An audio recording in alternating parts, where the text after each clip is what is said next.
दोस्तों, आज की मेरी कहानी है गरीबी। एक गांव में बाबूलाल नाम का एक पेंटर रहता था। वो बहुत ईमानदार था, किंतु बहुत गरीब होने के कारण वो घर घर जाकर पेंट का काम किया करता था। उसकी आमदनी बहुत कम थी, बहुत मुश्किल से उसका घर चलता था। पूरा दिन मेहनत करने के बाद भी वो सिर्फ 2 वक्त की रोटी ही जुटा पाता था। वो हमेशा चाहता था कि उसे कोई बड़ा काम मिले जिससे उसकी आमदनी अच्छी हो, पर वो छोटा काम भी बड़े लगन और ईमानदारी से करता था। एक दिन गांव के जमींदार ने बुलाया और कहा, सुनो बाबूलाल, मैंने तुम्हें यहाँ एक बहुत जरूरी काम के लिए बुलाया है। क्या तुम वो काम करोगे? बाबूलाल, जी हुजूर, जरूर करूँगा। बताइए क्या काम है? मेरा नाव पेंट करो और ये काम आज ही हो जाना चाहिए। बाबूलाल, जी हुजूर, ये काम मैं आज ही कर दूंगा। सामान लेकर जैसे बाबूलाल आता है, वो नाव को रंगना शुरू कर देता है।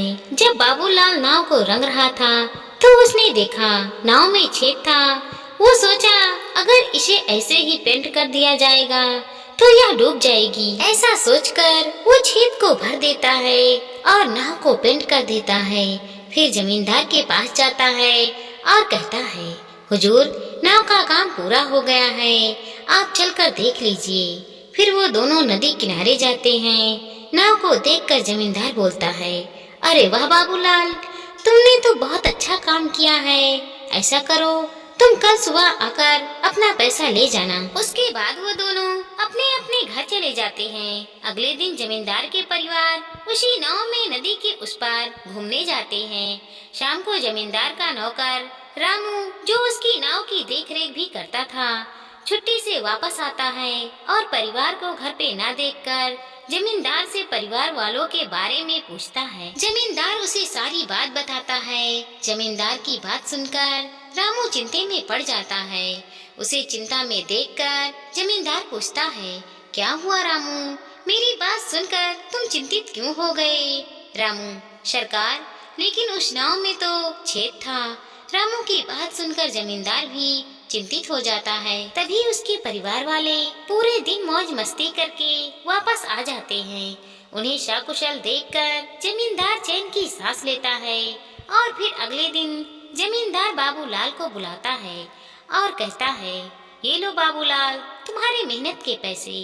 तुमने बहुत बढ़िया काम किया है, मैं बहुत खुश हूँ।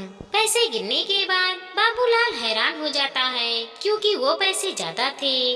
वो जमींदार से कहता है, हुजूर, आपने मुझे गलती से ज्यादा पैसे दे दिए हैं। जमींदार, नहीं बाबूलाल, ये मैंने तुम्हें गलती से नहीं दिए, ये तुम्हारी मेहनत का ही पैसा है, क्योंकि तुमने बहुत बड़ा काम किया है।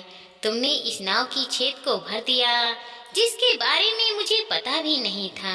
अगर तुम चाहते तो उसे ऐसे भी छोड़ सकते थे, पर तुमने ऐसा बिल्कुल नहीं किया, जिसके लिए मेरा परिवार सुरक्षित घर वापस आ गया है। दोस्तों, हमारी छोटी सी कहानी को लाइक करें, शेयर करें और चैनल पर नए हैं तो सब्सक्राइब करें। साथ ही साथ मिलते हैं अगले वीडियो के साथ। तब तक के लिए धन्यवाद दोस्तों।